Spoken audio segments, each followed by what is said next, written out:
Prochaine, ça me fait plaisir de voir une tête qui vient de moi, la prochaine, d'Amérique, qui m'a beaucoup de voir. Et ça me fait très plaisir de reprendre la sira de Shiurim des Traditions pour vous aider. Alors, j'ai pensé traiter un sujet un peu particulier ce soir des Traditions, on verra tous ensemble. Mais il faut savoir une chose qui est primordiale, que le Maharal nous enseigne, et qu'on doit savoir, c'est que la Torah, c'est Milachon Hora'a. La Torah, c'est le même langage que les enseignements, d'accord? Un enseignement pour la vie, c'est pas un livre d'histoire, mais un enseignement pour la vie. Et c'est pas seulement ça, c'est que la Torah, à travers ce qu'elle nous enseigne, elle veut nous éduquer. Elle veut nous éduquer, d'accord? C'est extrêmement important d'être conscient de ça, pourquoi? Parce qu'on fait énormément d'actions dans la vie et dans notre vie au quotidien, et ces actions-là, elles sont là justement pour nous réveiller par rapport à ce point-là. Par exemple, je vous explique, vous savez que la parachat Yitro, à la fin de la parachat Yitro, il est ramené à un truc absolument incroyable, qui est tout simplement la construction de l'autel. D'accord? Dans le Beth Amikdash, dans le Mishkan, le petit Beth Amikdash portatif qu'il y avait dans le désert, on construisait là-bas un autel, un Mizbeach. Maintenant, pour arriver jusqu'en haut de l'autel, les Kohanim, ils marchaient, oui, mais ils marchaient sur une pente. D'accord? Ils marchaient sur une pente. Vient la Torah, nous dit dernier pasouk de la parachat Yitro.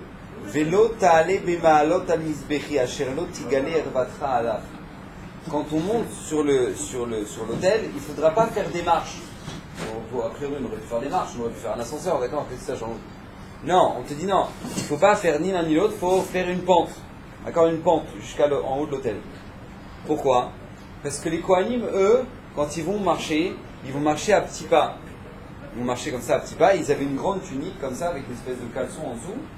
Et quand ils vont marcher à petits pas, c'est kavod pour les pierres qui sont en dessous. Mais si jamais on fait des marches, alors les Kohanim ils vont devoir lever les jambes. Et donc les pierres elles vont voir ce qu'il y a en dessous. D'accord, de la tunique. Et c'est pas kavod, c'est pas respect pour les pierres. Vous dit Rashi, écoutez bien. À l'idée ma'alot atatsarich le'achiv psiotera. Parce que quand tu montes sur des marches, tu vas devoir écarter les jambes. Et à ce moment-là, même si on ne voit pas sa nudité complètement, c'est bien ce que nous dit la Torah, incroyable. Parce qu'ils avaient des caleçons en dessous. Mikol makom, achav psiot, élargir des pas, karov les gilou yervatu, donc il va entraîner que ça risque on risque de voir sa nudité. Nous dit Rashi, vatanoek bam minak bizayon, et c'est pas kavod pour les pierres. Quand tu commences à monter sur les marches, c'est pas kavod. Donc qu'est-ce que tu dois faire? Varet varim kalvachomer. Et là nous dit Rashi, écoutez bien, kalvachomer, il nous fait on apprend une règle générale d'ici, écoutez bien. Uma vanim alelushen baem da'at leakpid al bizayona. Si déjà des pierres, et ben qu'est-ce qu'ils vont faire? Elles n'ont pas honte. Elles vont pas avoir honte elles. Quand maintenant on est en train de d'accord, elle a une pierre, elle n'a pas honte. Nous dit la Torah, Amra Torah Oil Veyesh Baem Tzorer Lotinak Baem Minak Bizayon, Chavecha Shu Bidmut Yotzrecha, ou Makpid al Bizyono, Alachat Kama Vekama. C'est bien. Nous maintenant on a dans la parachat Yitro un misbeach, un hôtel. Quand on a l'hôtel, on monte, on doit faire une pente, pas des marches. Pourquoi? Parce que quand tu vas faire des marches, tu vas écarter les jambes. Et c'est pas kavod pour les pierres. Nous dit Rashi, mais je comprends pas, les pierres elles vont avoir honte, elles vont dire ouais ça se fait pas, comment ça se fait, t'as vu comment tu montes sur nous? Les pierres elles vont dire quelque chose. Les pierres elles vont rien dire. Mais vient la Torah, elle nous apprend une manière de se comporter.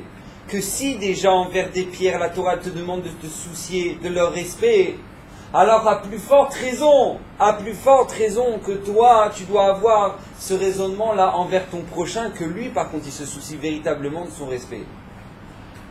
C'est extrêmement important que la Torah, dans des choses qui sont banales de la vie au quotidien, elle nous éduque.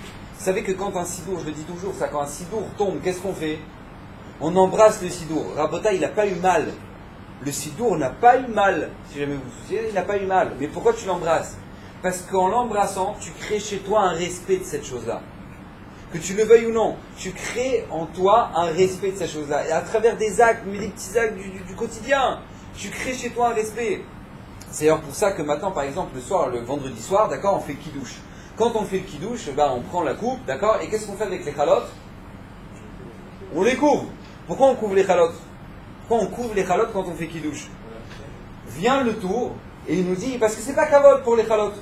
Pourquoi? Parce que les chalotes, elles sont plus importantes que le vin. D'ailleurs, si jamais on n'a pas de vin pour le kidouche, on peut faire le kidouche sur les chalotes. Donc les chalotes, c'est le principal du repas. Donc le pain, c'est le principal.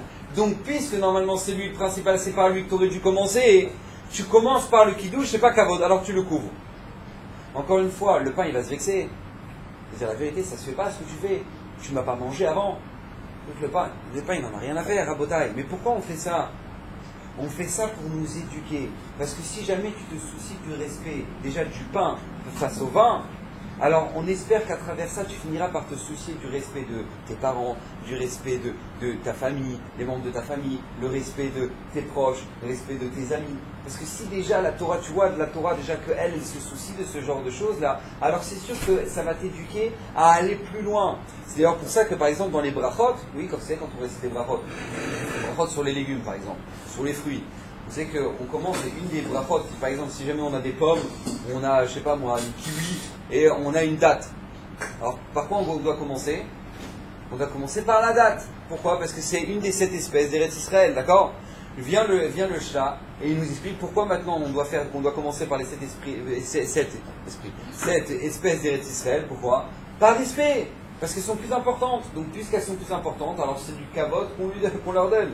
Vous imaginez un peu, vous savez que le Shulchan Aruch il nous dit a priori, normalement, Al-Pidin, les Chachamim, ils n'ont pas fait de décret sur le pain des goïms. On pourrait manger a priori un pain d'un goy. Maintenant, c'est extrêmement compliqué dans la halakha parce qu'ils font une espèce ils mettent des enduits sur les moules et après ils mettent plein de trucs dedans. Donc maintenant, c'est une grosse année, c'est pas cachère. Mais a priori, un pain qui a été fait avant par un goy, voilà, il avait son four, il avait son pain, il faisait que du pain dedans. Maintenant, voilà, a priori, tu aurais pu manger le pain d'un goy. Ceux qui voulaient être mahmir, qui voulaient faire plus, alors ils ne mangeaient pas le pain d'un goy. Ok. Maintenant, imaginez-vous, vous avez une belle baguette, vous savez, bien croquante comme ça, de chez Paul. Ouais, la baguette. T'as la baguette. Maintenant, à côté de ça, t'as un pain noir fait de mauvaise qualité, fait par un juif. Tu ramènes le Gaon de Vilna. Lui, il va pas manger la baguette, d'accord? Il va manger le pain noir fait par un juif. Très bien. Quand il va manger le pain noir mangé par un juif, et bien tout simplement, il nous dit les Baalei Tosfot, tu dois enlever la baguette de la table. Tu enlèves la baguette. Pourquoi? Par respect. C'est pas de sa faute à elle. Si jamais maintenant toi t'es marmire, c'est quand même pas de sa faute. D'accord? Donc si jamais maintenant toi tu as les deux devant toi et tu fais pas sur le pain d'un goy, alors tu enlèves le pain. Donc ça ne dit pas aller à toi. Pourquoi? Encore une fois, par respect. C'est pas seulement ça, c'est même par la parole. Vous savez que nos Chachamim, la Torah nous enseigne. Quand un Kadosh Baruch Hu, il va parler des animaux qui sont purs et des animaux qui sont impurs. Vous savez que la Torah, elle va nous dire les Behemat Teora et Behema, elle ne va pas dire Tmea, elle va dire Asher Enena Teora. Akadosh Baruch Hu, il va dire dans la Torah un animal qui n'est pas pur. On va dire impur. Ah non, on va pas dire impur. On va dire qui n'est pas pur. Pourquoi la Torah elle parle comme ça? La réponse nous dit la Gemara en Choulin. Pourquoi? Pour nous apprendre, si déjà Akadosh Baruch Hu, envers un animal qui est impur, Akadosh Baruch Hu se soucie de la manière avec laquelle il le nomme. Il ne va pas dire il est impur, il va dire il n'est pas pur. Il n'est pas pur. Alors, à plus forte raison, toi, ton ami, quand tu lui parles, combien tu lui dois le respect, combien tu dois te soucier de la manière avec laquelle tu lui parles. Quand tu arrives, tu dis ouais, ça va, allez, tu vois, le bon, le truc, le machin. Ah, chez Mishmor. D'accord? C'est pas comme ça. La Torah, c'est qu'on voit que combien Hachem se soucie de comment il appelle un animal. Déjà un animal. D'accord? Donc à plus forte raison que nous, on doit réfléchir à ça et se construire par rapport à ça, à la manière de parler. Si jamais il n'y a pas de place, les filles, vous pouvez avancer. Tout ça,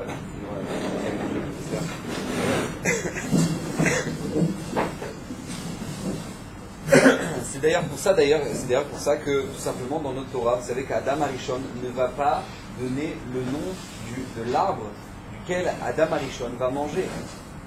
On ne connaît pas, c'est une marque dans la Gemara, mais la Torah ne va pas le dire. Pourquoi la Torah ne va pas le dire? Par respect pour cet arbre. Pour pas que les gens disent ah ouais, c'est à cause de lui, c'est. Attends, mais encore une fois, l'arbre, qu'est-ce que ça va lui faire? Mais c'est pour nous, c'est pour nous éduquer, nous. Que si tu vois déjà qu'Akadosh Baruch Hu ne va pas donner son nom à cet arbre-là, par respect, alors à plus forte raison que toi, tu dois te soucier de ça aussi. J'ai toujours donné cet exemple, je le redonne parce que c'est un exemple qui est très important. C'est que la Gemara, elle nous dit, Ils sont bêtes, les gens de Babel, ils se lèvent devant un Sefer Torah, ils ne se lèvent pas devant un Talmid Chacham.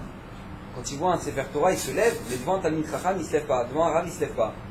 Et la Gemara dit, ils sont bêtes, ces gens-là. Alors vient Rav Yakovson, il pose la question, il dit, je ne comprends pas, ça n'a rien à voir. Un Sefer Torah et un Talmid Chacham, ça n'a rien à voir. Un Sefer Torah qui tombe par terre à Shem Mishmor, qu'est-ce qu'on doit faire? 40 jours de jeûne. Un Rav qui tombe dans la rue, qu'est-ce que tu fais? Tu m'as jeûné 40 jours. Tu le soulèves, d'accord? Tu l'aides à se lever, c'est tout ce que tu as à faire. Alors comment la Torah, comment la Gemara peut dire, ils sont bêtes, les gens de Babel, ils se lèvent devant un Sefer Torah, ils ne se lèvent pas devant un Talmid Chacham. Ça n'a rien à voir. Ça c'est un Chefetz de Kedusha, ça s'appelle un Sefer Torah, et ça c'est un Rav. Et ça n'a rien à voir. Comment on peut mettre les deux choses sur le même plan d'estal? La réponse, elle est extraordinaire. C'est que quand tu te lèves devant un Sefer Torah, tu ne te lèves pas pour le Sefer Torah. Parce que le Sefer Torah, il n'en a rien à faire, il n'y a pas de regarder et dire oulala, il ne s'est pas levé. Je crois que le Sefer Torah, il va te calculer. Le Sefer Torah, il ne te regarde pas. Quand maintenant tu dois te lever devant un Sefer Torah, c'est pour toi que tu te lèves. Pour ancrer en toi l'importance de cette chose-là, que cette chose-là, elle est kadosh. Mais comment tu vas faire ça? Eh bien, tu vas faire une action. Tu pourrais dire, ah, mais ça va, moi je sais. Non, la Torah, tu dis non, ça ne suffit pas de savoir. Tu dois faire une action, tu dois ancrer ça en toi. Comment tu fais ça? Tu te lèves devant le Sefer Torah. Quand tu te lèves devant le Sefer Torah, tu montres, tu marques chez toi que cette chose-là, elle est importante. Alors c'est la même chose, nous dit la Gemara, ils sont bêtes les gens parce qu'ils se lèvent devant un Sefer Torah, ils ne se lèvent pas devant un Rav. Parce qu'encore une fois, quand tu te lèves devant un Rav, tu ne te lèves pas pour lui. C'est pas bon pour lui, lui il va avoir du kabod, etc. Tu ne te lèves pas pour lui. Quand tu te lèves devant un Rav, tu te lèves pour toi. Pourquoi? Parce que quand tu te lèves devant un Rav, tu montres que cette personne-là, elle est importante à mes yeux. Pourquoi? Ça, c'est une référence pour moi. Parce que c'est quelqu'un qui s'est soucié durant toute sa vie de placer Akadosh Baruch Hu dans sa vie, de placer Hachem dans sa vie. Moi, j'aspire à ça. Comment toi, tu pourrais faire? Tu veux ancrer ça en toi, tu te lèves devant lui. C'est pour ça que la Gemara, elle dit, ils sont bêtes les gens, ils se lèvent devant un Sefer Torah, ils ne se lèvent pas devant un Talmid Chacham. Parce qu'encore une fois, c'est des actions qui sont là pour nous éduquer. Et c'est pour ça que maintenant je voulais en venir au sujet principal de ce soir, qui est tout simplement la Hakarat Hatov. Alors la Hakarat Hatov, je vous le traduis une fois pour toutes, d'accord, c'est la reconnaissance. Étant donné que je l'ai utilisé à peu près 350 fois dans le chinois, d'accord, donc c'est important, on fait un pas en même temps. Hakarat Hatov, c'est la reconnaissance, d'accord, être reconnaissant. Alors c'est la même chose, à Kadosh Baruch Hu, vous savez qu'on voit dans la Torah que Moshe Rabbeinu va faire un truc absolument incroyable. Vous savez tous, mais Moshe Rabbeinu ne va pas faire les 3 premières plaies en Égypte. Dam, Sfardé, Akinim, le sang, les grenouilles et les poux, c'est pas lui qui va les frapper. Il va donner les bâtons à Aaron, son frère. Pourquoi lui il va pas le faire? Réponse, puisque Dam, Sfardéa, le sang et les grenouilles, ils vont venir du Nil, lui il ne peut pas frapper le Nil, Moshe. Pourquoi? Parce qu'il a une Hakarat Hatov envers le Nil, il a une reconnaissance envers le Nil. Pourquoi? Parce que le Nil, c'est lui qui l'a transporté quand il était dans le berceau, quand il était bébé. Pareil pour la terre. Pourquoi il ne va pas frapper le Makat Kinim? Parce que la terre, c'est elle qui va s'ouvrir pour engloutir l'Égyptien au moment où il va le tuer. Donc il ne peut pas frapper ni le Nil, ni la terre. Encore une fois, je n'ai pas compris, la terre et le Nil.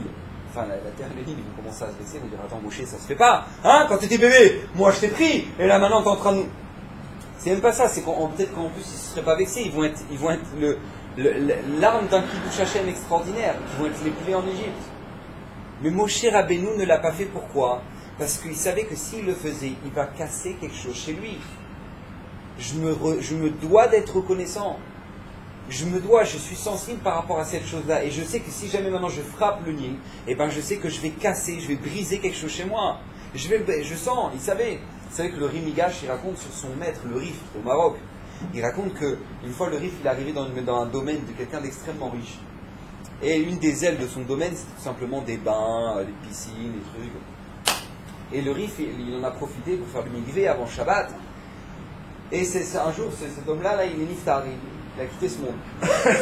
Les 2 enfants, ils arrivent devant le Rif pour lui poser la question. Voilà, cette aile-là avec les bains et les trucs, qu'est-ce qu'on en fait? Parce que nous, on voudrait détruire, mon frère, lui, il veut construire autre chose, et moi, je voudrais le garder, qu'est-ce qu'on fait? Est-ce qu'on a le droit de détruire? Il a dit, le Rif, moi, je ne peux pas vous trancher. Je ne peux pas vous dire ce que vous devez faire avec ça. Parce que moi, ces bains, j'en ai profité. Donc le Rif, il sentait que puisqu'il en avait profité, il ne pouvait pas trancher.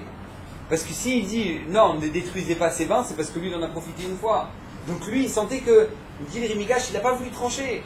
Parce qu'il sentait qu'il avait une Hakarat Hatov envers une baignoire. D'accord? C'est incroyable. Mais pourquoi? Parce que les tzadikim, ils sentent que maintenant, s'ils ne sont pas redevables envers ça, ils ont cassé quelque chose chez eux. Chez eux, ils ont brisé quelque chose. C'est pour ça que la Torah nous demande, par exemple, Parashat Mishpatim, Bassar, Nevela ou Trefa, un bassar, la viande qui est Nevela, par exemple, eh ben, on la jette aux chiens, on la donne aux chiens. C'est quoi? C'est de la viande qui est inapte à la consommation, on ne peut pas la manger, elle n'est pas cachère. D'accord? C'est un animal qui s'est fait déchirer, d'accord, qui est inapte à la consommation. Donc lui, maintenant, on le jette à qui? Aux chiens. Demande les balais Tosot, pourquoi on le jette aux chiens? Pourquoi pas au lion et pourquoi pas au tigre? Non, le chien, les deux chiens. Disent les balais Tosot quelque chose d'extraordinaire. Avant notre génération, bien sûr, avant les chiens, ça servait essentiellement pour les bergers. D'accord? Maintenant, c'est devenu autre chose. Mais en tout cas, avant, ça servait essentiellement pour les bergers. Maintenant, lui, le chien, il s'est crevé à garder tous tes moutons. Tu as 300 moutons dans ton troupeau, lui, il court tout autour du... Je ne sais pas si vous avez déjà vu, mais c'est incroyable. Les chiens, ils courent tout autour du troupeau pour pas perdre un mouton. Quand ils voient un loup, ils commencent à aboyer, tous les moutons, ils partent. C'est vraiment, ils se fatiguent, quoi, pour garder le troupeau. Bon, une fois, un loup, il a croqué un morceau. Ok, donc maintenant, voilà, il y a un mouton, là, il est névé, là. Tu peux rien en faire de ce mouton-là. Et ben on te dit, donne-le au chien. Pourquoi tu le donnes au chien? Demande les balais Tosot, pourquoi tu le donnes au chien? Réponse, Mishuma Karatator. Il s'est fatigué, le chien. Il s'est fatigué, il a fait tout ça. Maintenant, ça lui revient. C'est vrai que maintenant, voilà, il y en a un qui est maintenant qui est blessé, qui est truc. Alors malgré tout, en tant que reconnaissance, tu le donnes au chien. Ah, c'est vrai, il a du canigo à la maison. Ah, c'est vrai, il a du Royal Canin. C'est vrai, il a tout à manger, il manque de rien, c'est vrai. Mais qu'est-ce qui se passe? On te dit, non, tu donnes cette viande-là au chien. Pourquoi? Parce que ça lui revient. Ça lui revient. Lui, maintenant, il s'est fatigué pour toi. Alors, un chien, on parle d'un chien, la bataille. Pourquoi? Parce que, encore une fois, on s'éduque. Et c'est un point qui est extrêmement essentiel. Et c'est là où je voudrais vraiment appuyer le point là-dessus. C'est que tout simplement, on doit être conscient que la Hakarat c'est un sentiment. C'est pas dans la tête. La Hakarat c'est un sentiment qu'on a chez nous et sur lequel on doit se soucier qu'il ne soit pas détruit. Pourquoi? Parce que très très vite, une personne, quand elle se met à réfléchir, elle va te prouver par A plus B qu'elle ne doit rien à personne. Je vais vous montrer. La preuve, on a une preuve dans la Torah. Une preuve extraordinaire. Paro. Ok, Paro. Il était roi d'Égypte. Maintenant, lui, Paro, il faisait la shrita à 150 enfants le matin, 150 bébés le matin, 150 bébés le soir. Pourquoi? Je voudrais juste qu'on regarde ce qui se passe dehors, s'il vous plaît. Parce que je sais qu'il y a eu des vols de vélo, alors j'entends un bruit. Donc, je sais pas si vous pouvez...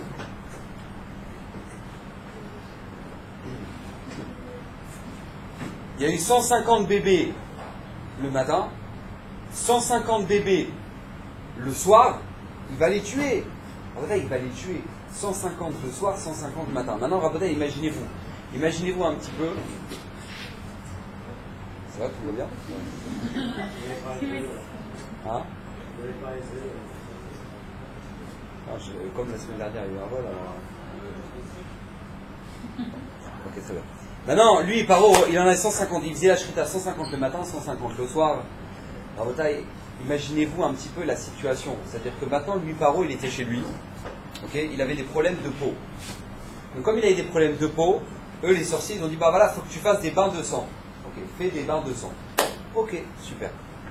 Au moment où il va faire des bains de sang, on invite Paro. Paro, le bain est prêt. Maintenant lui il arrive avec sa serviette autour de la taille, d'accord, comme les gens sur le bord de la piscine. Il arrive avec sa serviette autour bord de la taille, hop, il touche avec son pied. Ah c'est chaud. C'est chaud. D'accord, ça vient d'être tout frais. D'accord, le bébé est tout frais. Ah, c'est chaud. Maintenant, lui, il va rentrer dans le bain, il va commencer à se frotter. Est-ce que vous imaginez un peu la personne? Maintenant, sa maison, c'est un cimetière. Pourquoi? Parce que quand il manquait des briques pour la construction de sa maison, qu'est-ce qu'on mettait à la place? On mettait des bébés.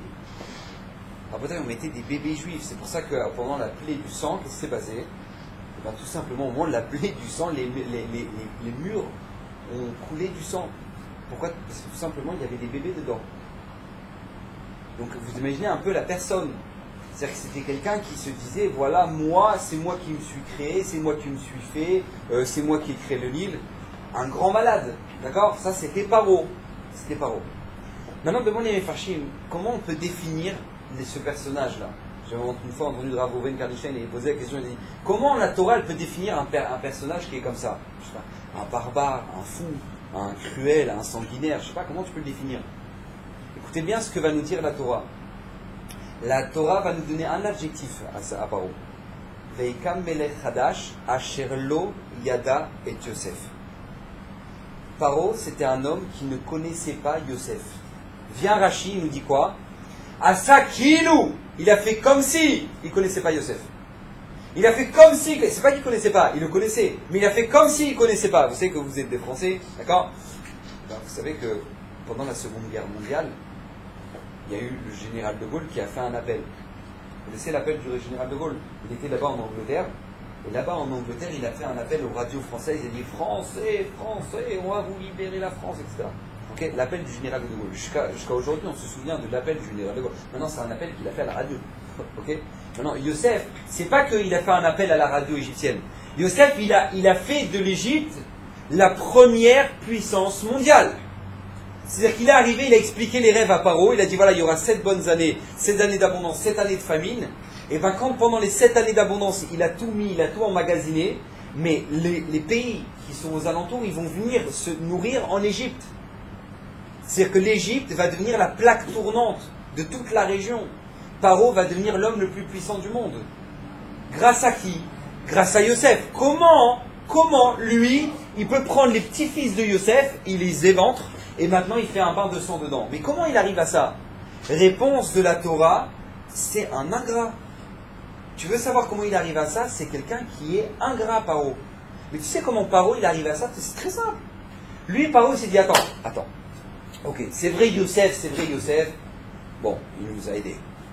Mais Yosef, quand même, si je ne l'avais pas trouvé, il y aura peut-être quelqu'un d'autre qui m'aurait aidé, de toute façon, qui m'aurait conseillé par rapport aux 7 années de famille. Il y aurait quelqu'un qui m'aurait conseillé. Ça, c'est la première étape déjà. L'étape d'après, c'est de dire quoi? C'est de dire, mais attends, mais en plus, Yosef, lui, il était où au moment où je suis parti le chercher? Il était dans un trou à rats, il était en prison là-bas, jeté. Donc, je l'ai sauvé de prison. Donc, en fait, quelque part, c'est grâce à moi qu'il est devenu roi d'Égypte. L'étape d'après, il ne m'a jamais remercié pour ça. Ça, c'est ce qu'on appelle quelqu'un d'ingrat. Je vous donne un exemple dans la vie de tous les jours, vous allez très vite comprendre. Il y a, je sais pas moi, tu es en train de manger, d'accord, tu as mangé ton petit déjeuner, tu n'as pas débarrassé. Ok, tu n'as pas débarrassé. Maintenant, ta sœur, elle débarrasse pour toi, elle te dit, bon, écoute, David, la prochaine fois, si tu peux débarrasser. Maintenant, toi, au lieu de dire merci, qu'est-ce que tu vas dire? Dire, oh papa, ça va, hein, ça va. Parce que toi, quand tu sors de la douche, d'accord, t'as vu comment tu laisses la douche? Ça va, hein? On dirait genre, t'as fait la gueule là. Si tu m'as rien fait du tout là. Merci beaucoup, mais c'est tout. Qu'est-ce qui s'est passé? Toi, tu as un sentiment d'incaratator envers cette personne-là, parce qu'elle t'a débarrassé la table. Mais toi, maintenant, comme tu es orgueilleux, t'as pas envie de l'accepter. Donc, qu'est-ce que tu vas faire? Tu vas faire marcher ta tête. Je vais dire, attends, toi, tu m'as fait ça, mais moi, tu sais ce que je te fais. Qu'est-ce que tu as fait en travers ça? Comment on appelle quelqu'un qui est ingrat en hébreu? Comment on appelle un ingrat en hébreu? Un kfouy tova. Quelqu'un qui est kfouy tova, c'est un ingrat. Mais c'est quoi ce mot kfouy tova? Vous savez que dans le Shulchan Aruch, c'est marqué que si quelqu'un il fout du Hametz à Pessah, d'accord, pendant le Yom Tov de Pessah, il ne peut pas toucher le Hametz, alors qu'est-ce qu'il fait? Kofé alav kli. Il retourne un ustensile dessus pour montrer qu'ici il y a du Hametz. On ne le voit pas, il est sous le kli. Kofé alav. C'est-à-dire quoi? Il couvre le Hametz avec un ustensile. Ça, c'est exactement quelqu'un qui est ingrat. Fouille Tova. C'est-à-dire qu'on lui a fait du bien, et qu'est-ce qu'il fait? Il couvre la Tova qu'on lui a fait. Il l'endort. Comment il l'endort? Par sa tête. Il va te prouver par A plus B qu'il ne doit rien à personne. Mais attends, mais elle, au moment où tu étais dans la galère, elle est venue, elle t'a parlé, elle a pris du temps, elle a pris des soirées avec toi, tout machin, à te parler. Maintenant, elle a besoin de toi. Peut-être attends, ça va, hein, ça va. Elle, la dernière fois, elle avait un mifran. Moi, c'est moi qui l'ai aidé. Ça va. D'accord, on se voit rien, on ne voit plus rien. Pourquoi? Parce que tout simplement, qu'est-ce que tu fais à ce moment-là? Tu fais marcher ta tête. Or, la Torah, elle te dit, fais attention à toi. La karatatov, c'est un sentiment. C'est un sentiment. Si à partir du moment où tu vas faire marcher ta tête, tu es en danger. Toi, tu es une personne qui va faire en sorte d'oublier ce qu'on t'a fait. Tu vas faire en sorte d'oublier. Préserve ce sentiment. C'est pour ça que Moshe Rabbeinu, il s'est soucié de quoi? Il s'est soucié que même le Nil, il ne voulait pas le frapper. Pourquoi il va s'énerver contre lui, le Nil? Pas du tout. Mais parce qu'il sait que c'est tellement délicat que très très vite, une personne, elle peut être ingrat. Très très vite, une personne, elle peut commencer à réfléchir, elle dit, je dois rien à personne. Il a vu ça avec Paro. Donc puisqu'il avait eu ou une personne comme Paro, il est devenu comme ça, parce que tout simplement il était ingrat. Donc puisque c'était un ingrat, moi j'ai pas envie de tomber là-dedans. Donc même pas Moshe Rabbeinu, il va refuser de frapper le Nil à cause de ça.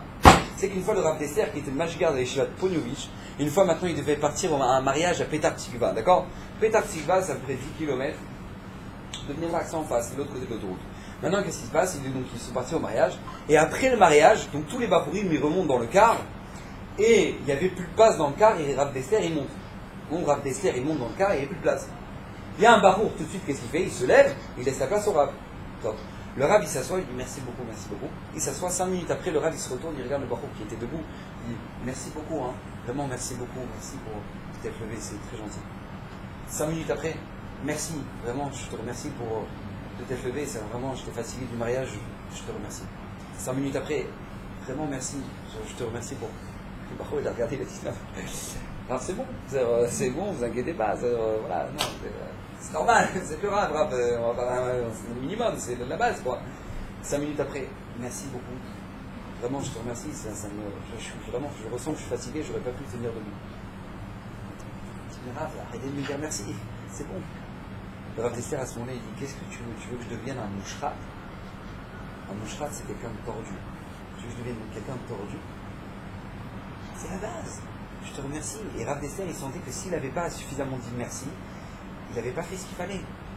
Il n'avait pas fait ce qu'il fallait. Vous imaginez un peu. C'est pour ça que on dit dans la Gada de Pessah, Kol amarbe les saper beyetziat mitzraim arez et meshuba.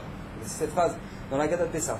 Tout celui qui raconte et raconte encore la sortie d'Égypte, arez et meshuba. Alors c'est digne de louange. Il dit le Sabbat Mikelem, de qui on parle? Qu'est-ce qui est digne de louange? Il dit le Sabbat Mikelem, c'est la personne. La personne qui, ça fait déjà 30 ans qu'elle a fait la sortie d'Égypte, qu'elle raconte la sortie d'Égypte et qu'elle continue à la raconter, cette personne-là, elle est digne de louange. Pourquoi? Parce que c'est une personne qui a de la karatatov. C'est une personne qui a de la reconnaissance envers Hachem qui l'a sorti d'Égypte et que Baruch Hachem qui nous a donné la Torah. Et ça, cette personne-là, elle est digne de louange parce qu'elle reconnaît ce qu'on lui a fait. Elle reconnaît le bien qu'on lui a donné. C'est qu'une fois le Rav Shar, qui était le Rosh Yeshiva de Ponyovitch, lui, une fois, il est parti, il a dit à son shamash, j'ai un enterrement, je peux m'accompagner? Il a dit, il l'a emmené en voiture. Il arrive là-bas, et il voit, le shamash, il voit un petit enterrement d'une madame, à peine mignonne. Il arrive, le Rav Shar, il pleuvait à cet enterrement, il pleuvait, un truc de fou. Et à ce moment-là, une fois que l'enterrement il est terminé, le Rav Shar, il plie son parapluie, et il reste sous la pluie comme ça, 5 minutes, et il devient trempé jusqu'aux os. Il ferme son parapluie et il reste comme ça pendant 5 minutes. Il devient trempé jusqu'au dos. Maintenant, lui, le shamash, il sait que le Rav Shar, c'est pas étonnant chez lui. C'est-à-dire que le Rav Shar, par exemple, il marchait, il rentrait chez lui, il rentrait la main comme ça. Sa femme lui dit, pourquoi tu as la main comme ça? Il dit, oh, j'ai perdu la pastèque. Il avait perdu la pastèque. Pourquoi? Parce qu'il était dans son étude. Donc comme il était dans son étude en marchant, en achetant une pastèque, d'accord, il était dans son étude, il a perdu la pastèque. Enfin, il est arrivé comme ça, je lui dis, oh, elle est où? D'accord? Il fallait la chercher. C'est-à-dire que quand lui maintenant, il marchait dans les rues de Bnei Brak, il se prenait un photo, il disait pardon. Parce qu'il n'était pas là. Il disait, ah pardon, excusez-moi. Pourquoi? Parce qu'il était dans son étude. Donc lui le shamash, il le voit comme ça, sous la pluie, 5 minutes, il dit, ouh là là, il doit penser à un truc, il est encore oublié, il s'est oublié. À la fin, il lui dira, ça va? Il dit, je vais t'expliquer pourquoi j'ai fait ça. Il dit, parce que cette femme-là, elle était mariée, et elle était très vive veuve. Parce que son mari, il est déjà mort quand elle était en Lituanie. Et moi, là-bas, j'étais Bachou à l'époque à la Yeshiva en Lituanie. Et les hivers, ils étaient très, très froids. Et lui, son mari, il avait une usine de couettes. Et quand il est décédé, eh ben, sa femme, elle a offert un stock de couettes à la Yeshiva. Et je sais que si j'avais pas une couette cet hiver-là, j'aurais été mort de froid. Maintenant, je voulais ressentir de nouveau la sensation de froid pour remercier cette femme de ce qu'elle a fait. Donc il est resté 5 minutes sous la pluie, trempé jusqu'aux os. Pourquoi? Pour travailler chez lui cette sensation-là, de Akaratatov. Remerciement envers cette femme-là. Pourquoi? Parce qu'encore une fois, ça dépend que du sentiment. Et c'est extrêmement dangereux. Très très vite on peut tomber. Vous savez que beaucoup de gens se trompent. Les gens, ils ont l'impression qu'on doit de la Akaratatov envers qui? Envers les gens qui pensaient nous faire du bien. Mais si la personne n'a pas pensé nous faire du bien, ne dois pas la karatatov, d'accord? Elle n'a pas pensé. Ok. Rabotai, c'est faux, archi faux. Je vais vous expliquer. La Gemara nous dit, Rabbi Chia, il était marié avec une femme qui était tout simplement un enfer sur terre. D'accord? C'était une femme, Misha Ra. C'est-à-dire, quand il voulait du chaud, elle lui servait du froid. Quand il voulait du poulet, elle lui servait du poisson. D'accord? Une horreur, la femme, une horreur. Donc lui, Rabbi Chia, c'était sa femme. Et Rabbi Chia, à chaque fois qu'il sortait dehors dans la rue, il achetait un petit cadeau pour sa femme. Une fois, Rav, il a vu acheter un cadeau, il a dit, mais pourquoi t'achètes un cadeau pour ta femme? Il dit, non, pourquoi t'achètes un cadeau? Il a dit, c'est pour ma femme. Il dit, mais tu me charries ou quoi? Non, c'est un enfer! Ta femme, c'est une horreur! Comment tu t'achètes un cadeau pour ta femme? Ça va ta tête? Qu'est-ce qu'il lui a répondu? Écoutez bien ce qu'il lui a répondu. Déjà qu'elle s'occupe de l'éducation de mes enfants, mais en plus de ça, elle me préserve de la faute. C'est bien, deux choses, il a dit. Elle éduque mes enfants, et deuxième chose, elle me préserve de la faute, parce que maintenant que j'ai une femme, je ne vais pas aller voir ailleurs. D'accord? Ça ne m'intéresse pas, j'ai une femme. Donc, Baruch Hashem. Donc elle me préserve de la faute. Ces deux choses-là, ça suffit pour que je lui achète un cadeau à chaque fois que je sors. Rabotai, demande à French, je comprends pas, c'est le temps mort. Elle éduque tes enfants, mais c'est d'amour, ça, tu dois vraiment de la karatatov envers ta femme pour ça, parce que elle est c'est fatigant, c'est peut-être une des mitzvot les plus compliquées, d'accord, l'éducation des enfants, mais c'est d'amour, je comprends, il doit avoir de la karatatov pour ça. Mais qu'elle le préserve de la faute, mais une femme, elle est très intéressée que son mari l'aille pas voir ailleurs, oui. C'est pas qu'elle lui a fait un recette, non, c'est qu'elle, elle veut que son mari soit pour elle. D'accord, c'est une femme, c'est comme ça. Alors comment lui peut avoir de la karatatov pour ça? Elle est très intéressée à ça. Réponse, de là on apprend que ça ne change rien si jamais la personne avait pensé te faire du bien ou pas. Le principal c'est que toi t'en as eu un profit. T'en as eu un profit, tu dois de la karatatov. Rabotai, tu dois de la karatatov parce que toi t'en as profité. C'est que la Gemara dit, c'est quoi la différence entre un bon invité et un mauvais invité? C'est ça demande la Gemara dans Brachot. C'est quoi un bon invité et un mauvais invité? Alors la Gemara, elle te dit, un bon invité, c'est quelqu'un quand il sort le vendredi soir des gens chez qui il était invité, il a dit, franchement, t'as vu ces gens, qu'est-ce qu'ils sont gentils, tout ça, ils ont fait pour nous. Oh là là, qu'est-ce qu'ils sont sympas, ah ils sont vraiment gentils. Ça c'est un bon invité. Un mauvais invité c'est quoi? C'est bien, un mauvais invité c'est quoi? C'est une personne qui va chez les gens, et il ressort, et il dit, ah c'était super. Franchement, c'était un peu. C'est pas qu'ils ont fait tout ça pour nous. C'est pas genre ils auraient partagé un paquet de bambas là si jamais on n'avait pas été là. Mais voilà, Baruch Hashem, ils ont pensé à nous, Baruch Hashem. Ils ont rajouté une cuisse de poulet, ils ont rajouté un pavé de saumon, ils ont rajouté une salade. C'est pas qu'ils auraient rien mangé sans nous quoi, mais c'est vraiment, ils nous ont bien reçus. Rabotai, ça s'appelle un invité au Réach Ra. Un mauvais invité. Un mauvais invité. Honnêtement, je pose la question entre nous. C'est qui a raison? Honnêtement, c'est ça, je ne le dirai à personne. Qui c'est qui a raison? C'est le deuxième. Genre, ils vont se partager un paquet de bambas le soir, et si t'avais pas été là, ils auraient mangé un paquet de bambas le vendredi soir. Voilà, c'est ce qu'ils auraient fait. Non, parce que toi, t'es là, ils ont tout fait pour toi. Putain, c'est faux. Et c'est vrai qu'ils ont rajouté une cuisse de poulet parce que t'es là, et qu'ils ont rajouté un pavé de saumon parce que t'es là, rajouté une salade parce que t'es là, c'est vrai. Mais pourquoi la Gemara, elle appelle ça, s'appelle un invité rat?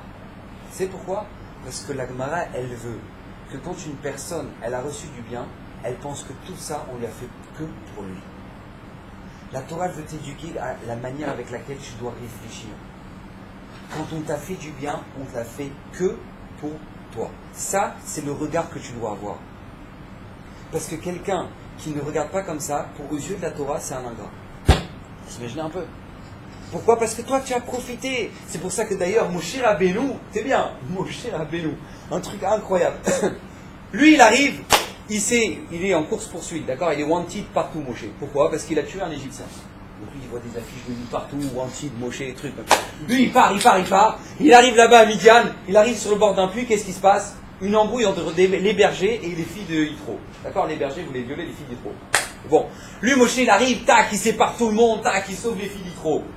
Les filles de Yitro, elles arrivent chez leur père, Yitro, elles leur disent, ah, Ish Mitzrit Silalou, il y a un homme égyptien qui nous a sauvés. Un homme égyptien qui nous a sauvés. Top. Il demande à Raphaël Chouïs, j'ai pas compris. Moshe Rabbeinu, il était wanted. Ouais. Tout le monde le cherchait, Moshe Rabbeinu. C'est-à-dire que lui, il avait les secrets défense, il avait tout. Paro, il avait tout dit. Il connaissait les secrets, les passages secrets dans le palais de Paro. Il connaissait tout. Donc tu te doutes bien que quand maintenant lui, il a envoyé des détectives pour aller chercher Moshe, il a envoyé le Shabak, d'accord? Il a envoyé les gros pour aller chercher Moshe Rabbeinu. Donc lui, Moshe Rabbeinu, tu te doutes bien que quand il était en train de courir dans le désert, il avait enlevé sa tunique d'Égyptien, d'accord? Il n'était pas en train de, tu vois pas un vice-roi en train de courir, d'accord? Il a plié la barbe, d'accord? Il s'est planqué, Moshe. Comment elles ont pu dire un Égyptien nous a sauvés? C'est sûr qu'il n'avait pas l'aspect d'un Égyptien. Il dit Raphaël Shmulevitz, écoutez bien, quand les filles de Yitro, elles ont été sauvées par Moshe, eh ben, qu'est-ce qu'elles ont dit? Oh, merci beaucoup, monsieur, merci beaucoup. Moshe, qu'est-ce qu'il a répondu? Il a dit, mais c'est pas moi! C'est pas moi! Ne me dites pas merci à moi! C'est un Égyptien là-bas en Égypte qui est mort et tout, il y a eu l'embrouille, mais en tout cas c'est lui! Lui qui a fait que du coup maintenant je suis là! C'est pas moi! Donc elles sont parties voir leur père, elles ont dit quoi? Ishmitzri, Itzilanu, un Égyptien nous a sauvés. Elle ne savait pas de qui elle parlait, mais lui, il nous a dit que c'est grâce à lui. C'est grâce à lui. Ça, c'est la sensation que Moshe Rabbeinu, il avait dans la Hakarat Hatorah. Dans la Hakarat Hatorah. Et ça, vous savez combien c'est au jour le jour, ça? Au jour le jour. C'est quand une personne, elle te fait une tova, ta mère, elle te range la maison. Dis merci maman, waouh maman, merci, waouh, t'as vu comment t'as rangé la maison? C'est trop beau maman. Je dis, mais ça va, elle a rangé, on dirait, il n'y a que pour moi. C'est pour tout le monde qu'elle a rangé, c'est pour elle déjà qu'elle a rangé, ça allume les nerfs. Déjà, ça allume les nerfs, alors du coup, elle est obligée de ranger. Il me dit, c'est pour elle déjà. Mais t'en as un profit, baba. T'en as un profit, la Torah, elle te dit, t'es obligé d'avoir la karatator. On ne regarde pas ce qu'elle a dans la tête. Toi, tu en as un profit, tu dois dire merci. La preuve, une preuve dans la Torah, Amon ou Moav, lo yavu beka al Hashem. Amoni ou Moabi, lo yavu beka al Hashem. Les goïms de Amon ou Moab, ils n'ont pas le droit de devenir juifs. Pourquoi ils n'ont pas le droit de devenir juifs? Parce que quand on est sorti d'Égypte, eux, ils ne sont pas venus avec du pain et de l'eau à notre rencontre. Ah ouais, d'accord. Pourquoi ils devaient sortir avec nous, vers nous, à notre rencontre? Réponse, parce que tout simplement, Abraham Avinu, c'est grâce à lui que Lot, il a été sauvé de Sodome. Et Lot, il a eu Amon ou Moab. Donc en gros, ils nous doivent du respect parce qu'Abraham Avinu, il a sauvé Lot. Ok, très bien. Maintenant, je pose la question. Dans le désert, on avait besoin d'une baguette et de l'eau? Genre, Kilou, s'ils n'étaient pas venus, on n'aurait pas mangé? En fait, dans le désert, on mangeait quoi, nous? On mangeait de la manne. Tu voulais le goût de l'hamburger, ça avait le goût de l'hamburger. Tu voulais un pavé de saumon, tu voulais des sardines, tu voulais ce que tu veux, des pop-corn, ce que tu veux, ça avait le goût. Donc, alors eux, ils vont nous ramener une baguette, tu vois. Et là, ils n'auraient même pas mangé du Israël. Ils n'auraient même pas mangé. Alors, qu'est-ce qu'on leur reproche? Ils ne sont pas venus à votre rencontre quand vous êtes sortis d'Égypte. La réponse, c'est quoi? C'est qu'on n'en a rien à faire si toi, tu en as besoin ou pas. Vous, Amon ou Moav, vous devez de la karatator envers le Ham Israël. Ah, ils n'en ont pas besoin, c'est pas ton problème. Toi, tu dois avoir de la karatator envers eux. Ça, c'est ce que la Torah attend de nous. Tu dois avoir, mais c'est tellement important pour la Torah que c'est même une halakha. C'est que Moshe Rabbeinu, il a reçu l'ordre de tuer Midian, d'aller faire la guerre contre Midian. Quand il reçoit l'ordre de faire la guerre contre Midian, Moshe Rabbeinu, il ne va pas y aller. Il va envoyer Pinchas à la place. Demandez mes Farshim, pourquoi il envoie Pinchas? Pourquoi Moshe il envoie Pinchas à Hachem, il a dit, toi va venger le Ham Israël. Pourquoi il envoie Pinchas? Réponse, il envoie Pinchas, vous savez pourquoi? Parce que lui, il a profité de Midian. Parce que quand il est sorti d'Égypte, quand il a fait course-poursuite avec Pharaon, et ben il est parti à Midian. Rabotai, qu'est-ce qu'il a profité de Midian, Moshe? Genre il a fait le tour en car, les hôtels de Midian. Qu'est-ce qu'il a profité, Moshe? Il est parti chez Yitro, c'est tout ce qu'il a fait. Malgré tout, j'ai profité, je ne peux pas aller faire la guerre contre Midian. J'envoie Pinchas à la place. Pourquoi je vous dis tout ça? Parce que si déjà la Torah elle attend de nous qu'on ait du respect d'une pierre, si la Torah elle attend de nous qu'on ait du respect d'un chien qui nous a fait de la karatator, donc c'est sûr que la Torah elle attend de nous qu'on ait un respect de qui? De notre prochain. C'est d'ailleurs pour ça que dans les 10 commandements, il y a un commandement qui n'est pas à sa place. C'est qu'il y a un problème.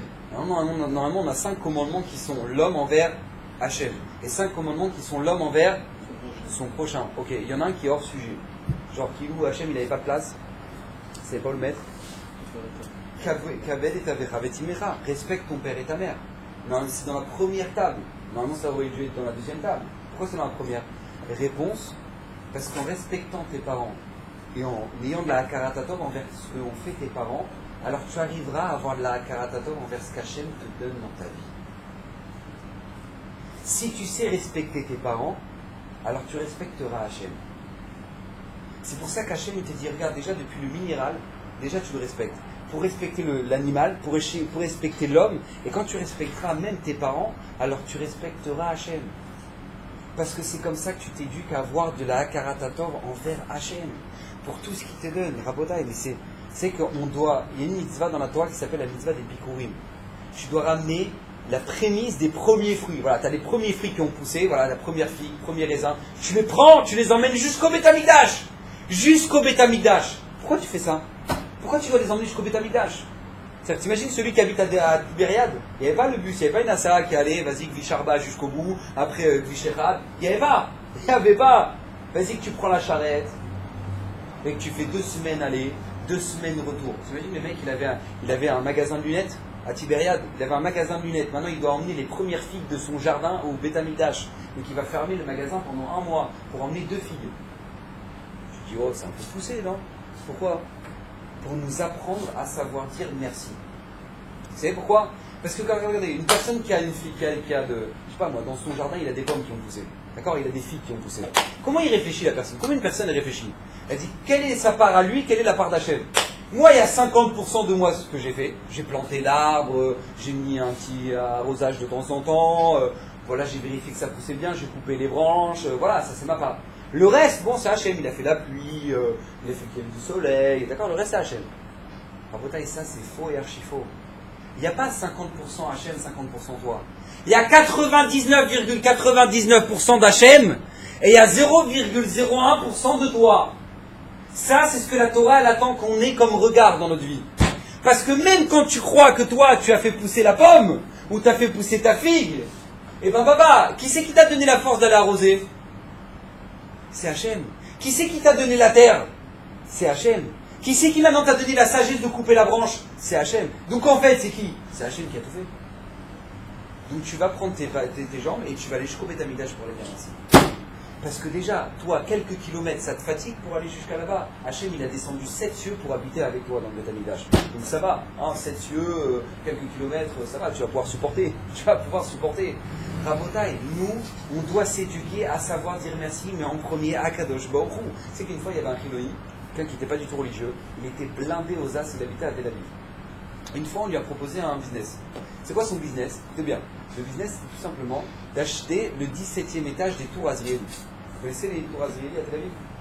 Oui? Non? Bon, il y a des tours là-bas à Tel Aviv qui s'appellent tours Azrieli. Maintenant, 17e étage, on lui a proposé l'affaire d'acheter le 17e étage. Au même moment, on lui a proposé un plan en Roumanie, acheter des terrains en Roumanie qui vont fonctionner, qui vont truc, machin, il y a des minéraux dedans. C'est une histoire vraie, hein, ce que je vous raconte. Rav Lubeski raconte cette histoire-là. Lui, qu'est-ce qu'il a fait? Il a acheté les terrains en Roumanie. Maintenant, plantage dans l'argent, il a perdu tout son argent, il n'avait plus rien. Il était en train d'emprunter de l'argent au ce qu'on appelle au Shuk HaShachor, chez Mishmor, encore le marché noir. Bref, une des personnes qui voulait lui prêter de l'argent, c'était quelqu'un qui était au 17e étage de la tour Azrieli. Donc lui, il monte au 17e étage, avec les boules, ça, d'accord? 17e étage, il était censé l'acheter avant. Et là, il reçoit de l'argent de celui qui voulait prêter de l'argent. Et à ce moment-là, après, une fois qu'il a reçu l'argent, il a dit, bon, peut-être je monte en haut des tours, regardez la vue qu'il y a. Il monte tout en haut des tours, il monte sur le toit de la tour Azrieli. La porte, elle se ferme derrière lui. Il se retrouve bloqué en haut des tours Azrieli. Maintenant, lui, il essaie de crier. Allô? Maintenant, autour des tours Azrieli, les gens ne calculent plus, même pas envie de calculer, les gens, ils t'entendent, donc lui, maintenant, il est en train de crier, et rien à faire. Qu'est-ce qu'il fait pour que les gens lèvent la tête? Il commence à sortir sa liasse de billets et il commence à balancer un billet. Il lance un billet en espérant que les gens, quand ils vont voir un billet qui tombe, ils vont lever la tête. Rabota, il voit que les gens ils ramassent le billet, hop, tac, et il part. Même pas, il le calcule. C'est-à-dire que lui, il balance les billets comme ça, genre hop, et il part. Alors il dit, mais je peux pas, comment je vais faire? Alors il commence à prendre le gravier qui est en haut des tours, il commence à balancer le gravier sur les gens. Quand les gens ils reçoivent des graviers, ils commencent à appeler la police. Il dit, ah, mais merci beaucoup d'être venu. C'est-à-dire, j'étais bloqué là où il n'y a personne qui a levé la tête. Et à ce moment-là, ce juif-là, il a compris ce qui est arrivé. Quand Akadosh Baruch Hu, il t'a lancé de l'argent au Minashamaïm, t'as pas levé une seule fois la tête. Mais quand Akadosh Baruch Hu, il t'a lancé des cailloux du ciel, alors à ce moment-là, t'as commencé à ouvrir un télim, t'as commencé à lever la tête. Rabotai, pourquoi les gens, ils attendent qu'Akadosh Baruch Hu leur envoie une bracha pour commencer à se réveiller, pour dire merci Hachem sur ce que j'ai eu. Pourquoi les gens ils sont comme ça? C'est incroyable, Hachem il te donne tellement. Hachem il te donne tellement.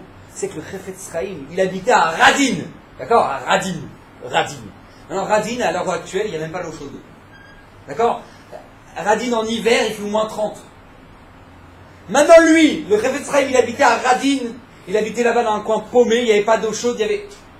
Là-bas, chaque soir, le Chefetz Chaim, il s'enfermait dans une pièce et il pleurait en récitant Nishmat Kol Chai. Il pleurait en récitant Nishmat Kol Chai, en remerciant Akadosh Baruch Hu sur tout ce que Akadosh Baruch Hu lui donne. Le Chefetz Chaim, il s'enfermait tous les soirs, il pleurait. Il disait merci Akadosh Baruch Hu, j'ai une maison. Merci Akadosh Baruch Hu, je suis en bonne santé. Merci Akadosh Baruch Hu, tu m'as donné des yeux qui fonctionnent. Merci Akadosh Baruch Hu, je peux marcher. Il y en a qui sont en fauteuil roulant. Merci Akadosh Baruch Hu, merci. Il pleurait. Le Chefetz Chaim, il pleurait là-bas. Tous les soirs, pour dire merci Hachem, merci pour ce que tu me donnes. C'est que le Rabbi Nachman de Breslev, avant de faire Birkat Amazon, lui disait Birkat Amazon c'est une bracha qui est générale. Mais lui, avant de commencer Birkat Amazon, vous savez ce qu'il faisait? Merci Hachem pour le pain, merci Hachem pour le sel, merci Hachem pour la tomate, merci Hachem pour la feuille de salade, merci Hachem pour la mayonnaise qu'il y a dedans, merci Hachem. Il remercie pour chaque détail,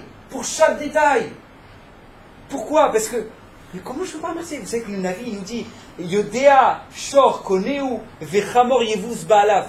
Comme ça, il nous dit Navi dans Echa, au moment de la destruction du Beth Amikdash, il nous dit comment vous pouvez vous comporter comme ça? Mais je comprends pas, même un bœuf, quand il voit son maître, il comprend que c'est lui qui lui donne à manger. Même un Chamor, même un âne, il voit son maître, il dit ah, lui il me donne à manger. Même lui il reconnaît. Toi tu reconnais pas? C'est quoi ce Birkat Amazon de Shra que tu fais? Regarde ton Birkat Amazon.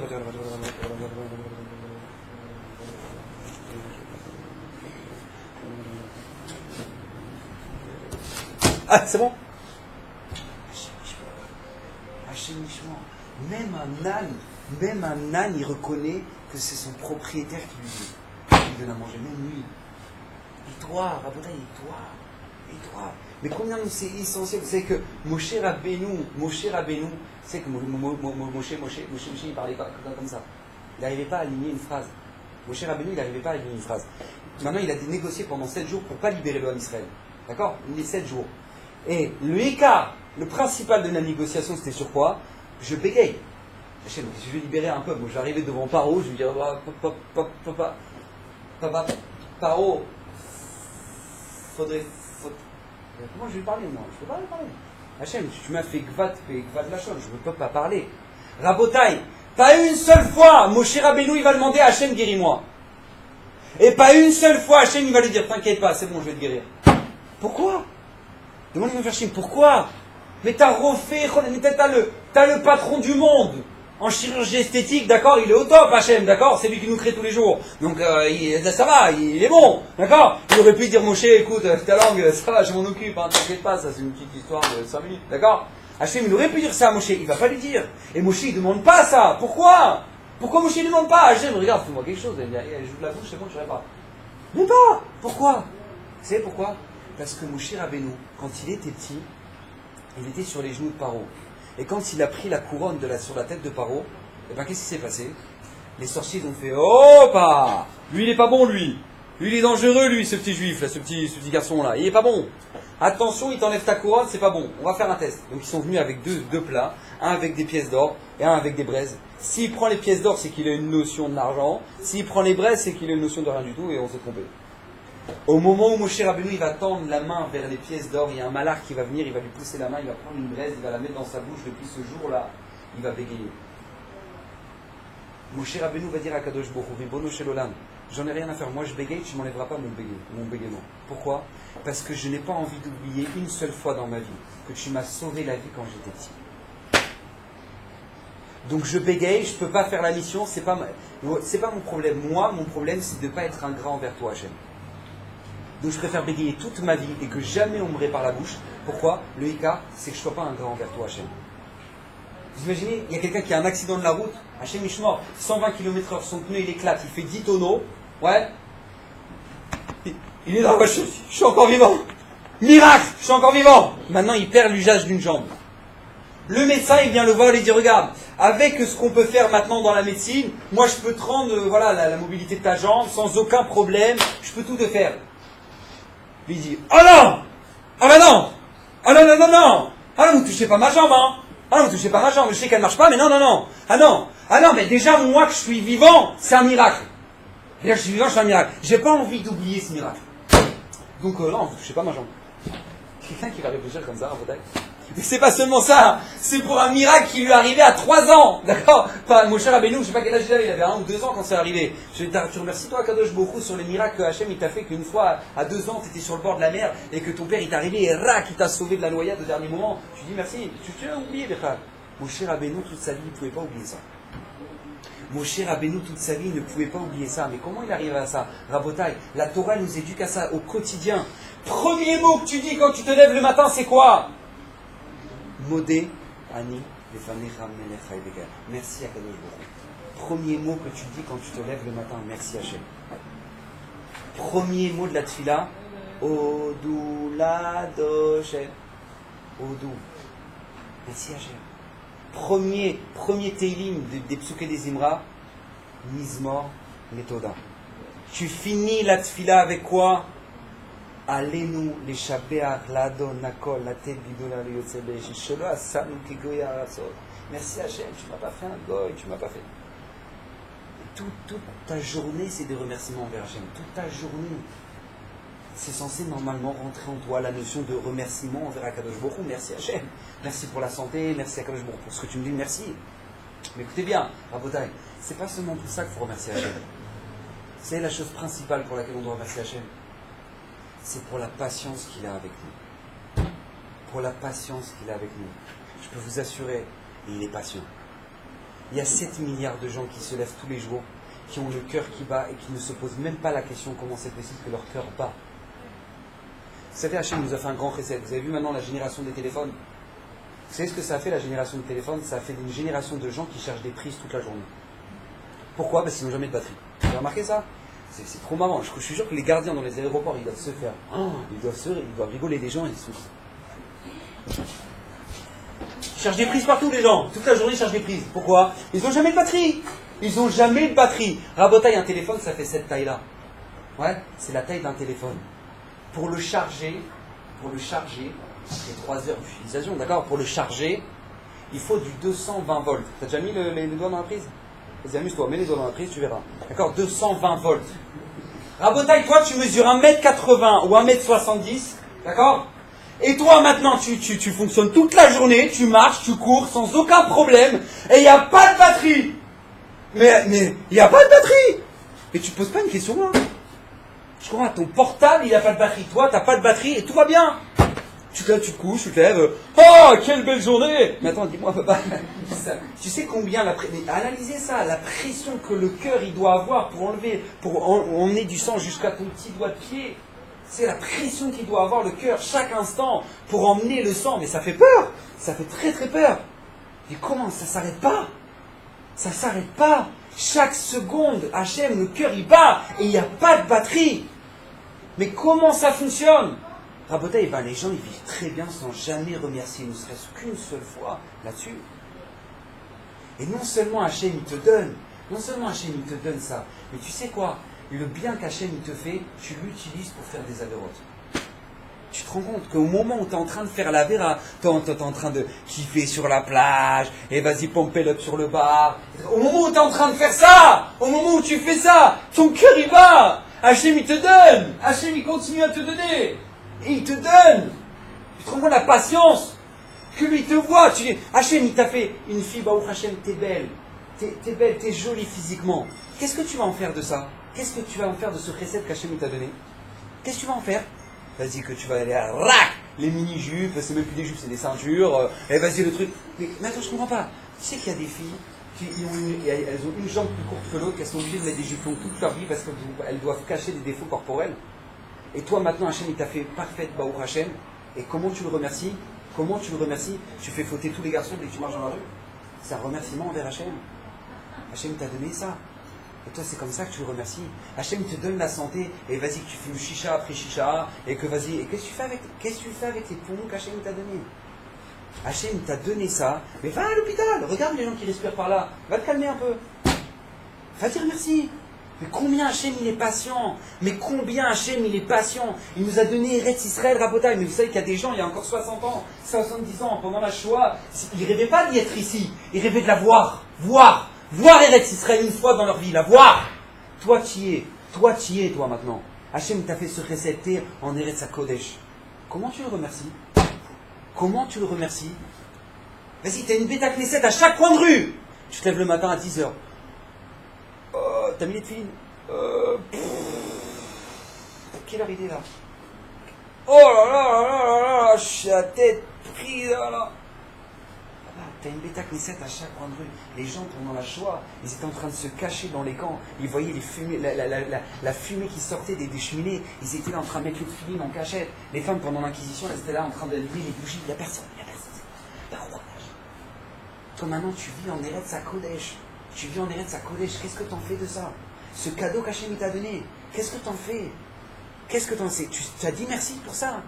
Qu'Hachem t'a donné cette terre aujourd'hui. Et toi, comment tu te comportes? Et vas-y, Chilou Shabbat. Et vas-y. Mais Hachem il t'a donné un cadeau. T'as déjà vu un père, il offre un cadeau à Hanouka à son fils. Tiens mon fils. Le fils il fait PAM! Papa! Tiens papa! Là! Attends, je n'ai pas compris. Le fils, attends. Tu vois, ça c'est un cadeau, hein? Mais t'as déjà vu un truc pareil? Hachem, il te fait un cadeau chaque instant dans ta vie. Et toi, qu'est-ce que tu fais? Pah! Hachem, allez, Shabbat! Pah! Kashrut! Pam! Tzniut! Pah! Mais ça va ou quoi? Mais détends-toi, qu'est-ce qui t'arrive maintenant? Comment? Non seulement tu remercies pas, mais remercie-le pour sa patience. Rabotai! Non mais où on est arrivé? Mais comment tu peux être aussi ingrat? Mais comment t'as pu arriver à ça? C'est pas ça. Mais imaginez-vous, vous avez un robot. Vous savez, maintenant ils font des robots qui nettoient tout. Ils nettoient la maison, serpillière, truc, machin. D'accord? Super robot, top, cool. Ok. Maintenant le robot, au lieu de te faire la serpillière, il te fout de l'eau partout. Il est en train de partir dans tous les sens dans la maison. Il va t'éclater tous les vases. Rabotai, qu'est-ce qu'une personne normale elle fait? Non, je vous pose la question. Qu'est-ce qu'elle fait une personne normale? Elle va commencer à discuter après le robot. Oh non, s'il te plaît, c'est le vase de mamie. Non, il veut pas. Il va commencer à faire ça. Attends, il va appuyer sur le bouton off. C'est bon, le truc il est mort. Ok, il est mort, c'est bon, on peut le jeter. C'est bon, il est mort. Rabotai, Akadosh Baruch Hu, il nous a donné la vie chaque instant. Chaque jour. Il nous donne la santé. Il nous donne tout. Et toi, qu'est-ce que tu fais avec? T'éclates la baraque. Mais tu casses tout. Mais Hachem, qu'est-ce qu'il devrait faire, Hachem? C'est bon, attends, lui, c'est bon. Ah non, il va rajouter ça. Allez, c'est bon, attends. Tac. Il débranche la prise. Rabotai, il débranche pas la prise. Akadosh Baruch Hu, il débranche pas. Il pourrait, et il le fait pas. Il est là. Bezrat Hashem, il va se réveiller. Maintenant, tu lui exploses toute la maison. Tu lui casses les vases, tu lui trucs, tac. Il est là. Bezrat Hashem. Bezrati. D'accord? Bezrati va se réveiller. Il est là, il est patient. C'est qu'une fois, Abraham Avinu, il y a un mec qui est venu chez lui, Abraham Avinu, il donnait gratuit à manger dans le désert quand la personne, elle reconnaissait que tout ce qui lui a été donné, ça vient d'Hachem. Si la personne est restée idolâtre une fois qu'elle ressortait, il devait payer un chèque à Abraham Avinu. Parce qu'il dit, si toi tu reconnais pas, tu crois que c'est ton idole, bon, ton idole elle va te rembourser ce que tu as mangé. D'accord? Donc vas-y, paye le chèque. D'accord? Abraham Avinu, il faisait payer les gens qui tout simplement ne reconnaissaient pas Hachem. Une fois, un jour, il est tombé sur un vieux comme ça. Il est tombé sur lui, il lui explique la grandeur d'Hachem, etc. À la fin, il dit, ouais, c'est bon, allez, hop, il sort ton idole. Merci, l'idole. Abraham Avinu, il dit, bon, on va passer à la caisse. Moi, il me dit, attends, je comprends pas, c'est quoi ce truc? Ah oui, si toi tu reconnais pas, je te donne pas. Si maintenant toi tu penses que c'est ton idole, t'inquiète pas, elle va te rembourser le repas. Donc lui, qu'est-ce qui se passe, le mec là? S'il est énervé, il commence à faire le chèque à Abraham Avinu. Allez, tiens! Et il part. Abraham Avinu, ça l'a énervé. Comment il peut être aussi dur, aussi bête, une idole? Comment? Vraiment, il était pas bien, Abraham Avinu. À ce moment-là, Kadosh Baruch Hu, il arrive vers Abraham Avinu, il lui dit, Abraham Avinu, Abraham, ça fait 5 heures que tu te tapes. Moi, ça fait 60 ans. Ça, c'est la patience d'Hachem. Et c'est pas seulement ça. C'est pas seulement Hachem, il est bon, il est gentil, il est patient. Mais le comble, ça c'est le truc de fou. C'est que les gens, quand ils font une chouva, ils pensent qu'ils font une tova à Hachem. Ça, c'est le truc, la grosse blague. C'est-à-dire, les gens, ils pensent, ils vont, ouais, bon, Hachem, ok, pour toi, Pour toi. Ok, moi je vais faire attention de tes filines. Pour toi, mais vraiment pour toi. Hachem, des fois, il doit se retenir de nous atomiser la face. Mais comment il doit se retenir? C'est pas possible. Et toi, t'as l'impression que tu vas rester d'Hachem. Genre, qui ouais, Hachem, allez. Allez. Et Hachem, il est patient. Hachem, il dit. Et c'est pas seulement ça. C'est les gens, ils ont commencé à mettre les tefilines. Et alors là, il faut tout. Il faut les pépettes, il faut la santé. Bah, attends, Hachem. Allô. Oh, j'ai mis les tefilines. Maintenant, c'est bon. Hein? Maintenant, je reçois tout. La bracha, le shefa, le truc, le machin, le truc, je reçois tout.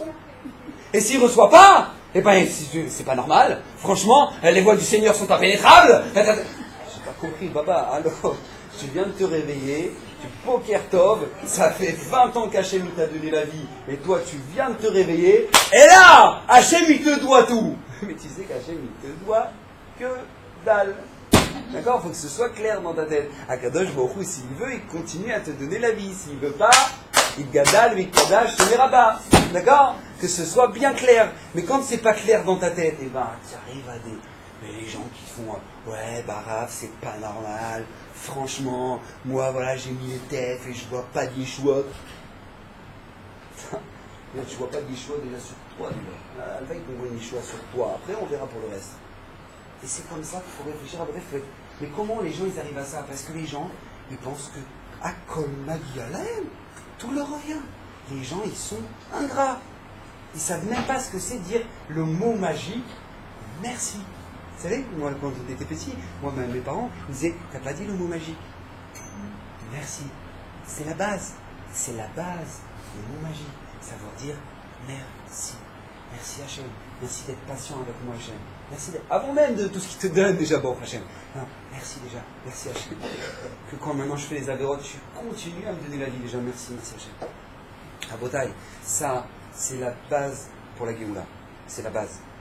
Vous savez que si Akadosh Baruch Hu, il a voulu qu'on soit en Égypte, on soit esclave en Égypte par quelqu'un qui est ingrat, et que la Géoula en Égypte, elle va venir par une personne qui est la plus reconnaissante sur terre, qui est Moshe Rabbeinu, c'est parce qu'Akadosh Baruch Hu, il veut nous donner un message ici. Akadosh Baruch Hu, il veut nous transmettre que tant qu'une personne, elle est ingrat, tant qu'une personne, elle va s'enfoncer dans son Égypte à elle. On va s'enfoncer dans la galoute, parce que tant qu'on ne veut pas voir Hachem, Hachem il ne se montrera pas. Mais quand une personne elle est reconnaissante dans chaque chose qu'elle a dans sa vie, c'est ça qui va être la clé de la Géoula. Vous savez que le Midrash il nous dit qu'après le Miyemot HaMashiach, quand Mashiach il va venir, il ne restera plus qu'un Korban au Beit HaMikdash. Ça va être quoi? Korban Toda. Korban Toda. On ne fera que de remercier Akadosh Baruch Hu pour ce qu'il nous donne. Vous savez que la Gemara nous dit Ratsa Kadosh Baruch Hu lasot Sancheriv Gog Magog Cheskiahu Amelech Mashiach. Il y a eu une histoire qui s'est passée au moment où le Ham Israël est venu en Eretz Israël, à l'époque du premier Beit HaMikdash. Il y avait un roi qui était extraordinaire, qui s'appelait Cheskiahu Amelech. Akadosh Baruch Hu, il était tellement extraordinaire, cet homme-là, qu'Hachem a voulu faire de lui le Mashiach.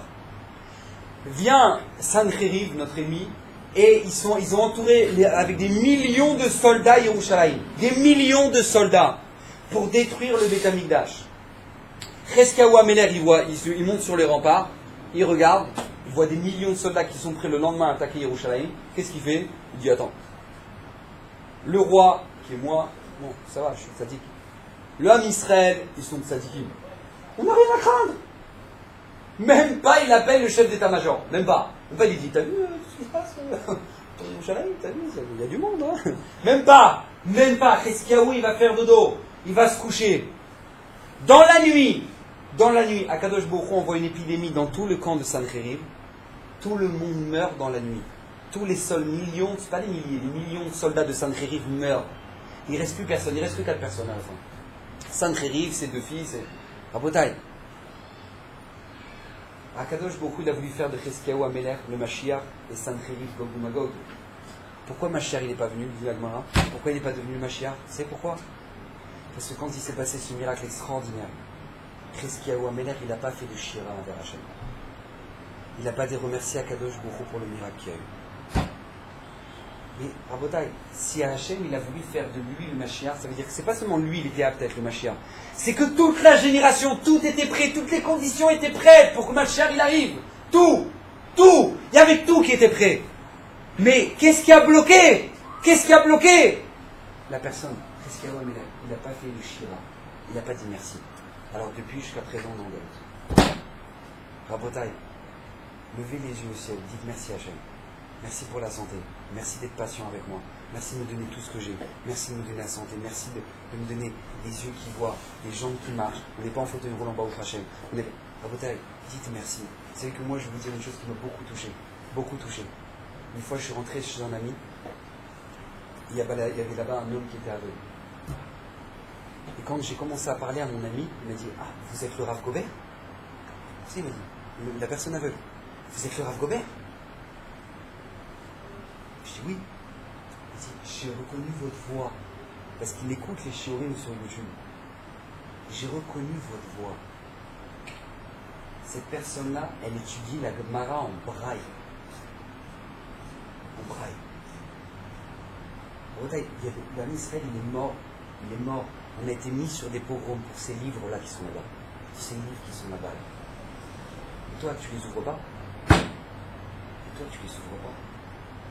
Ils sont là, tu les ouvres pas. Tu es dans ton téléphone, c'est tellement mieux à faire. Et comment je peux remercier Hachem que maintenant toute notre Torah, on peut l'utiliser, on peut l'étudier, on peut sans aucun problème. Tu remercies Hachem. Tu n'as même pas besoin d'étudier en braille. Tu as des yeux, tu peux lire. Baruch Hachem, tu es en Israël, tu sais lire l'hébreu. Baruch Hachem. Baruch Hachem. Dis merci pour ça. Bezrat Hachem, sont censés dire merci. Le Mashiach, Bezrat Hachem.